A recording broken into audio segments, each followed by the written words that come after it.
Hi mga kapuso, bagyo update po tayo lalo pang lumakas ang bagyong Opong at nagbabadya po yung manalasa dito sa ating bansa sa mga susunod na araw.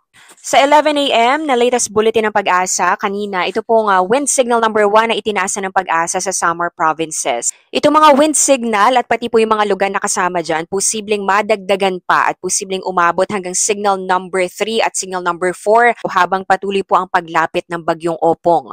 Kung makikita po ninyo dito sa forecast track ng pag-asa, unti-unti po yan lalapit dito sa may Eastern Visayas at magla-landfall naman ito dito sa Bicol Region Biyernes po ng hapon. After nyan ay tatawirin itong Southern Luzon at sa pagtawid po niyan dito ay makakaranas din ng direktang epekto itong Central Luzon, Metro Manila, Calabarzon at ibang bahagi po ng Mimaropa.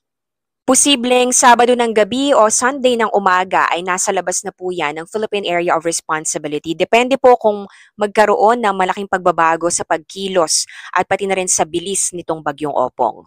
Inaasahan din na palalakasin nitong bagyong Opong yung hanging habagat na magpapaulan din sa iba pang bahagi ng Pilipinas. Ngayong hapon hanggang mamayang gabi may chance pa rin po ng mga pag-ulan sa malaking bahagi po yan ng Luzon at meron din dito sa ilang bahagi ng Samar and Leyte provinces. Bukas naman ng umaga may mga kalat-kalat na ulan din lalong-lalo na po dito sa may Visayas dahil nga medyo malapit na dyan itong bagyong Opong. At sa hapon at gabi ayan na po halos buong Luzon and Visayas na yung makakaranas ng malawakang mga pag-ulan.